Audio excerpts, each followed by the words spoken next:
நேயர்கள் அனைவருக்கும் நான் கல்வடங்கம் டாக்டர் சத்யநாராயண சர்மா பேசுகிறேன். இப்போ தான் நம்ம குரு அதிசார பயிற்சி எப்படிப்பட்ட பலன்களை தரும் அப்படின்னு பார்த்தோம். அந்த அதிசாரமாக போன குரு இப்போ திரும்ப வக்கர நிலையில் திரும்பவும் மிதுன ராசிக்கே வரப்போகிறார். அந்த வக்கர நிலையில் குரு சஞ்சாரம் செய்கின்ற போது எப்படிப்பட்ட பலன்களை ஒவ்வொரு ராசியும் பெறும் அப்படின்னு தான் இப்போ பார்க்க போகிறோம். வாக்கியப்படி பார்த்திங்கன்னா கார்த்திகை 2ஆம் தேதி, அதாவது 18/11/2025 அன்று அதிசார நிலையில் சென்ற குரு பகவான் வக்கர கதியில் திரும்ப வருவார். கடகத்திலேருந்து மிதுனத்தை நோக்கி நகர்ந்து வரக்கூடியவராக இருப்பார். அந்த வக்கர நிவர்த்தி எப்போ ஆகும்னா பங்குனி மாதம் 3ஆம் தேதி, அதாவது மார்ச் மாதம் 17ஆம் தேதி வக்கர நிவர்த்தி அடைஞ்சு திரும்பவும் குரு பகவான் நேர்கதியில் வருவார்.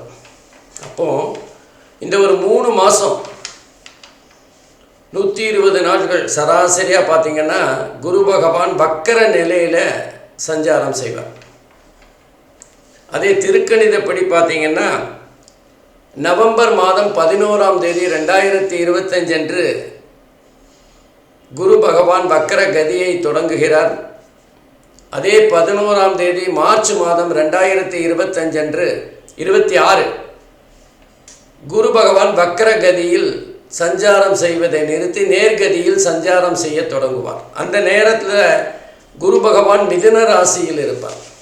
அப்போது பொதுவாக ஒரு விதி இருக்குது, குரு பகவான் ஒரு ராசியில் குறைந்தபட்சம் 1 வருஷம் இருந்து பலன்களை தரக்கூடியவர் அப்படின்னு சொல்லுவாங்க.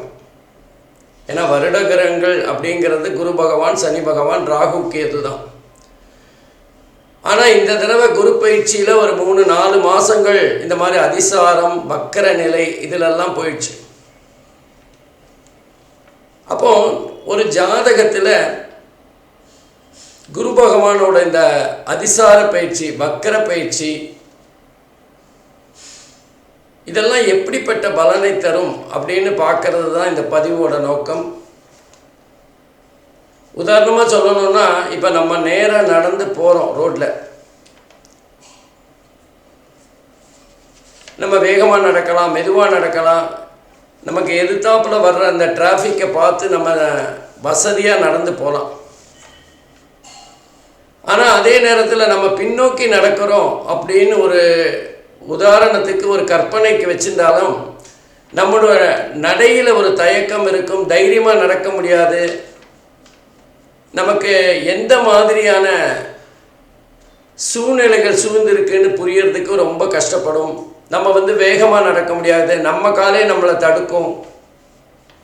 அப்போது நம்முடைய சாதாரண நடைக்கும் பின்னோக்கி நடக்கின்ற போது ஏற்படுகின்ற சிரமங்கள் இருக்குது. அதே மாதிரி தான் அந்த வக்கர நிலையில் ஒரு கிரகம் சஞ்சாரம் செய்கிறதுன்னா அந்த கிரகமும் கொஞ்சம் ஒரு விதமான தடுமாற்றம். உதாரணமாக சொல்லணும்னா, ஒரு உச்சம் பெற்ற கிரகம் வக்கர கதியில் சஞ்சாரம் செய்யும் போது நீச்சமான பலனை தருவார். ஆட்சி பெற்ற ஒரு கிரகம் ஆட்சி பெற்ற பலனையே தருவார். பகை பெற்ற கிரகம் நட்பு பலனை தருவார். நட்பு பெற்ற கிரகம் பகை பலனை தருவார். அதே நேரத்தில் ஒரு கிரகம் நீச்சமாக இருந்து இந்த மாதிரி வக்கர கதியில் சஞ்சாரம் செய்தாரேனால் அவர் உச்சமான பலனை தருவார். இதெல்லாம் வக்கர கதியில் வரும்போது ஒரு கிரகம் எப்படி தடுமாறி பலன்களை தருகிறது அப்படிங்கிறதுக்கு ஒரு உதாரணங்கள். இப்போ குரு வக்கர கதியில் 3 மாதம் சஞ்சாரம் செய்ய போகிறார். நவம்பர் 11லேருந்து திருக்கணிதப்படி மார்ச் 11ஆம் தேதி வரை அவர் வக்கர கதியில் 2 ராசியிலையும் சஞ்சாரம் செய்வார்.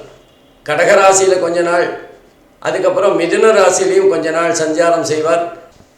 இந்த மாதிரி வக்கர கதியில் குரு பகவான் சஞ்சாரம் செய்யும்போது 2 விஷயங்கள். குருவோட காரகத்துவமான சில விஷயங்கள் மாறுபடும். அதே நேரத்தில் குரு மிதுன ராசிக்கு எந்த வீட்டில் இருக்காரோ அந்த பாவகம் மாறி கடகராசியில் இருக்கிற பாவகமாக மாறும். குருவோட பார்வை மாறும். அதனால் இந்த குரு வக்கர பலன்கள் அப்படிங்கிறது குருவோட நம்பகத்தன்மை. நான் ஜாதகருக்கு யாருக்கெல்லாம் இந்த மாதிரி வக்கர கதியில் போகிற குருவோட பாதிப்பு இருக்கோ அவங்களுக்கெல்லாம் நம்பகத்தன்மையில் ஒரு சந்தேகம் வரும். யாரையும் அவ்வளோ எளிதாக நம்ப மாட்டாங்க. எல்லார் மேலேயும் சந்தேகப்படுற ஒரு சூழ்நிலையாக இருக்கும். அதே மாதிரி அவங்களோட மனோபாவம் மாறும். தன்னோட சுயமதிப்பு, தனக்கு மதிப்பு அதிகமாக இல்லை, நம்மளை யாரும் மதிக்கலை அப்படிங்கிற ஒரு ஃபீலிங் அவங்களுக்கு வரும். சில சமயங்களில் பிடிவாதமாக இருக்கிற மாதிரியாகவும் இருக்கும். தங்களையே உயர்வாக நினைத்து கொள்ளுகின்ற ஒரு மனோபாவம் இந்த காலகட்டத்தில் இருக்கும். இந்த நேரத்தில் ஆன்மீகம் சம்பந்தமாக மத ரீதியான கேள்விகளை அதிகமாக கேட்குற ஒரு தன்மை ஏற்படும். அது உள் மனதிற்குள்ளே அவங்களுக்கு எழுப்பப்படக்கூடிய ஒரு சூழ்நிலை இருக்கும். அதே மாதிரி தொழில் மற்றும் உறவுகள் சம்பந்தமான சில மாற்றங்கள் கண்டிப்பாக அந்த காலகட்டத்தில் ஏற்படும். சிலருக்கு அது வளர்ச்சியாக இருக்கலாம், சிலருக்கு அது கடினமான பாதகமாக இருக்கலாம். அப்போ இந்த குரு பகவான் 12 ராசிக்கு எப்படிப்பட்ட பலன்களை தரப்போகிறார் அப்படிங்கிறத ஒவ்வொரு ராசியாக பார்க்கலாம் வாங்க. அன்பிற்கினிய துலாம் ராசி அன்பர்களே, உங்கள் அனைவருக்கும் என்னுடைய இந்த குரு வக்கர பயிற்சி பலன் எப்படி இருக்கும் அப்படிங்கிறத பார்க்கலாம். பொதுவாக அந்த குரு அதிசாரமாக அக்டோபர் 18ஆம் தேதியிலிருந்து மிதுன ராசியிலேருந்து கடக ராசிக்கு கொஞ்சம் சஞ்சாரம் செஞ்சு வந்துட்டுருக்கார். நவம்பர் மாதம் 11ஆம் தேதி அந்த அதிசார குருவானவர் வக்ரகதியில் சஞ்சாரம் செய்ய தொடங்குவார். அப்போது நம்ம இப்போ பார்க்க போகிற அந்த துலாம் ராசிக்கு எப்படி இருக்கும் அப்படின்னு பார்க்க போகிறோம். இதில் டிசம்பர் மாதம் 5ஆம் தேதி வரை குரு பகவான் கடகராசியில் வக்கரகதியில் சஞ்சாரம் செய்வார். அதுக்கு பிறகு மார்ச் மாதம் 3ஆம் தேதி 2026 வரைக்கும் குரு பகவான் மிதுன ராசியிலேயே வக்கரமாக சஞ்சாரம் செய்ய போகிறார். ஆகவே இந்த வக்கர கதி, அதாவது ஒரு 45 நாள் அதிசாரமாக கடகராசியில் சஞ்சாரம் செய்தார். அதுக்கான பலன்களெல்லாம் நம்ம ஏற்கனவே பார்த்துட்டோம். இப்போ நம்ம துலாம் ராசிக்கு குரு பகவானின் வக்கர கதியில் சஞ்சாரம் செய்கின்ற பலனை பார்க்க போகிறோம். துலாம் ராசியை பொறுத்தவரை 10வது வீட்டிலேருந்து 9வது வீட்டுக்கு போகிறார் குரு. வக்கர கதியில் சஞ்சாரம் செய்கிறார். குருவானவர் உச்சமாக இருக்கிறார் கடகராசியில். இதெல்லாம் நம்ம கவனத்தில் பார்த்துக்கணும். குரு தான் உச்சமாக இருக்காரே, நல்ல பலன் கிடைக்கும்னா கண்டிப்பாக இல்லை. ஏன்னா ஒரு கிரகமானது உச்சமாக இருந்தால் வக்கரகதியில் சஞ்சாரம் செய்யும்போது நீச்ச பலனை தான் தருவார். அந்த வகையில் துலாம் ராசியை பொறுத்தவரை கொஞ்சம் பலவீனமான பலனை தான் தரப்போகிறார். குறிப்பாக 10வது வீட்டிலேருந்து 9வது வீட்டுக்கு போகிறதுனால 10ங்கிறது நம்முடைய வேலை சம்பந்தமாக, தொழில் சம்பந்தமாக, வியாபாரம் சம்பந்தமான விஷயங்களை சொல்லக்கூடியது.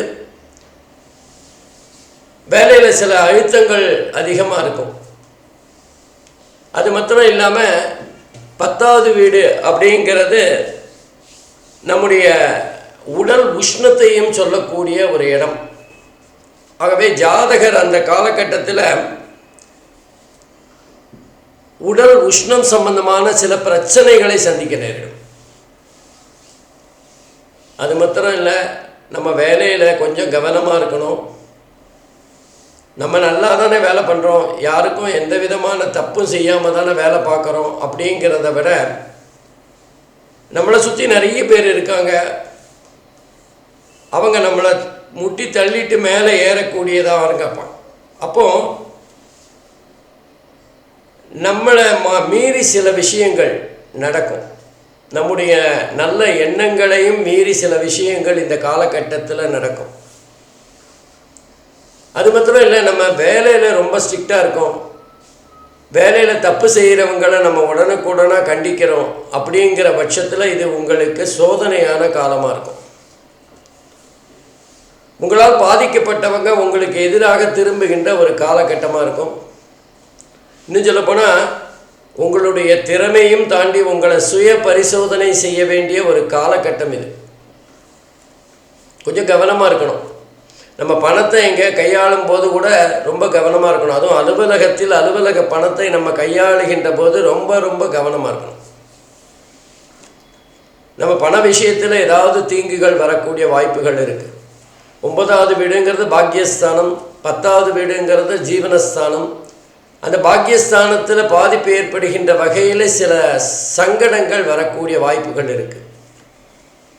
நம்முடைய கவனம் என்பது நம்மளுடைய திறமையை சில சமயங்களில் சோதிக்கக்கூடியதாக இருக்கும். ஆகவே இந்த காலகட்டத்தில் துலாம் ராசிக்காரர்கள் வேலை செய்கிற இடத்துல ரொம்ப கவனமாக இருக்கணும். நம்ம வீடு கட்டுறோம், கல்யாணம் பண்ணுறோம், இந்த மாதிரி ஏதாவது செலவுகள், அதிகமான செலவுகள் செய்கிற இடத்துல அந்த பணம் கொடுக்கல் வாங்கல் போன்ற விஷயங்களில் ரொம்ப கவனமாக இருக்கணும். ஏமாறக்கூடிய வாய்ப்புகள் இருக்குது. அதே மாதிரி நம்முடைய முதலீடுகள் சம்பந்தமான விஷயங்கள்லேயே ரொம்ப கவனமாக இருக்கணும். இந்த காலகட்டத்தில் இது முதலீடு தேவையா, இந்த முதலீடு நமக்கு எந்த விதமான பிரச்சனையும் தராதா அப்படிங்கிறதுல கொஞ்சம் கவனமாக இருக்கணும். யாரையும் எளிதாக நம்பிடக்கூடாது. இது துலாம் ராசிக்காரர்களுக்கு சோதனையான காலம் அப்படின்னு தான் சொல்லணும். அதனால தான் நம்ம இவ்வளவு கவனமாக இருக்கணும்னு திரும்ப திரும்ப சொல்லிகிட்டு இருக்கோம். நம்முடைய பொருட்களை கவனமாக பார்த்துக்கணும். நம்ம எங்கேயாவது பொருட்களை வச்சுட்டு வரும்போது அது தொலையக்கூடிய வாய்ப்புகள் இருக்குது. சில பேர் என்ன பண்ணுவாங்கன்னா, ட்ரெயினில் ட்ராவல் பண்ணிட்டே வருவாங்க, நம்முடைய செல்லை அந்த முன்னாடி இருக்கிற அந்த வலை கூடையில் போட்டுருவாங்க. இறங்கும்போது அவசரத்தில் அந்த செல்லை மறந்துடுவாங்க. இந்த மாதிரி நடப்பதற்கான வாய்ப்புகள் இருக்குது. ஆகவே துலாம் ராசிக்காரர்கள் கவனமாக இருக்கணும். எல்லா விஷயத்திலும் பணம், பொருள், அவங்களோட நியாயம், திறமை எல்லாத்துலேயுமே கவனமாக இருக்க வேண்டிய ஒரு காலகட்டம். ஆனால் அதே நேரத்தில் பாக்கியஸ்தானத்துக்கு போகிறதுனால கண்டிப்பாக அவங்களுக்கு நன்மைகளும் இருக்கும். திருமணம் ஆகாதவங்களுக்கு திருமணம் ஆகக்கூடிய வாய்ப்புகள் இருக்குது. ஆனால் என்ன, நம்ம வாழ்க்கை துணையை தேடுறதுல கொஞ்சம் கவனமாக இருக்கணும். இங்கேயும் கவனம் தேவை. அது மாத்திரம் இல்லை, அந்த கடகராசியில் சஞ்சாரம் செய்கிற அந்த ஒரு 40-45 நாட்கள் ரொம்ப கவனமாக இருந்தால் போகிறோம். ஏன்னா அங்கே தான் குரு பகவான் வக்கரமாக உச்சமாக இருக்கார். மொத்தம் 120 நாள் குரு பகவான் வக்கர கதியில் சஞ்சாரம் செய்வார். அதில் 45 நாள் கடகராசியில் இருப்பார். கடகராசியில் குரு உச்சமாக இருக்கிற காரணத்தினால துலாம் ராசிக்காரர்களுக்கு அந்த கடகராசியில், அதாவது டிசம்பர் மாதம் 5ஆம் தேதி வரைக்கும் கொஞ்சம் எக்ஸ்ட்ரா கவனமாக இருக்கணும். அதுக்கப்புறம் மிதுன ராசிக்கு வந்தவொன்னே பரவாயில்ல, பாக்கியஸ்தானம் தான். அந்த இடத்துல குரு பகவான் மிகப்பெரிய அளவில் பலமோடு இல்லை அப்படின்னு தான் சொல்லணும். அதனால் பாதிப்புகளும் குறைவாக தான் இருக்கும். அந்த நேரத்தில் உனக்கு பண விஷயத்தில் ரொம்ப நம்ம செலவு செய்ய போகிற ஒரு காலகட்டம் இல்லை. அதனால் கண்டிப்பாக துலாம் ராசிக்காரர்கள் நவம்பர் மாதம் 11ஆம் தேதியிலேருந்து டிசம்பர் மாதம் 5ஆம் தேதி வரைக்கும் ஒரு 30-35 நாட்கள் கொஞ்சம் கவனமாக இருந்தீங்கன்னா இந்த குரு வக்கர பயிற்சியை ரொம்ப எளிதாக கடந்து போயிடலாம். பெரிய பாதிப்புகள்லாம் இருக்காது. சொல்கிறேன்னு பயமுறுத்துறதுக்கு இல்லை. தேவையில்லாமல் நம்முடைய பொருட்களை நம்ம இழக்க வேண்டாமே அப்படிங்கிறதுக்கான ஒரு எச்சரிக்கை மணி தான் இது. மற்றபடி துலாம் ராசிக்காரர்களுக்கு அவங்க படிக்கிற பசங்களுக்கு வெளிநாடு வாய்ப்புகள் கொஞ்சம் தாமதமாக வந்தாலும் நிச்சயமாக கிடைக்கக்கூடிய காலகட்டமாக இருக்கும். அதே மாதிரி தந்தையாரிடமிருந்து கிடைக்க வேண்டிய ஆதரவு இந்த காலகட்டத்தில் ஜாதகருக்கு கிடைக்கும். சில பேருக்கு அவர்கள் பெண்களாக இருக்கும் பட்சத்தில் மாமியார் உடனான உறவு கொஞ்சம் பாதிக்கப்படக்கூடிய வாய்ப்புகள் இருக்குது. அதே மாதிரி கால்களில், கணுக்கால் அல்லது நம்முடைய பாதத்துக்கு மேலே இருக்கிற பகுதிகளில் ஏதாவது சின்ன சின்ன பிரச்சனைகள் வரக்கூடிய வாய்ப்புகள் இருக்குது. தொடைப்பகுதியில் சில அலர்ஜி சம்பந்தமான பிரச்சனைகள் வரலாம். கொஞ்சம் கவனமாக இருங்க. ரொம்ப பெரிய விஷயம் இல்லை, ஒரு மாதம்தான், 30-35 நாட்கள் தான். அதன் பிறகு குரு பகவானோட வக்கர பயிற்சியாக இருந்தாலும் மிதுனத்தில் சஞ்சாரம் செய்கின்ற இந்த காலகட்டம் ரொம்ப நல்லா தான் இருக்கும். அதனால் துலாம் ராசியை பொறுத்தவரை இது ஒரு கலப்படமான எச்சரிக்கை மற்றும் சிறப்பான பலன்களை கலந்து தரப்போகிற ஒரு காலகட்டம் அப்படின்னு தான் சொல்லணும். நன்றி, வணக்கம். ஸ்ரீ குபேரன் டிவியை பார்த்தமைக்கு நன்றிகள். மேலும் இது போன்ற தகவல்களை தெரிந்து கொள்ள ஸ்ரீ குபேரன் டிவியை சப்ஸ்கிரைப் செய்யுங்கள். மறக்காமல் பெல் ஐக்கானை கிளிக் செய்யுங்கள்.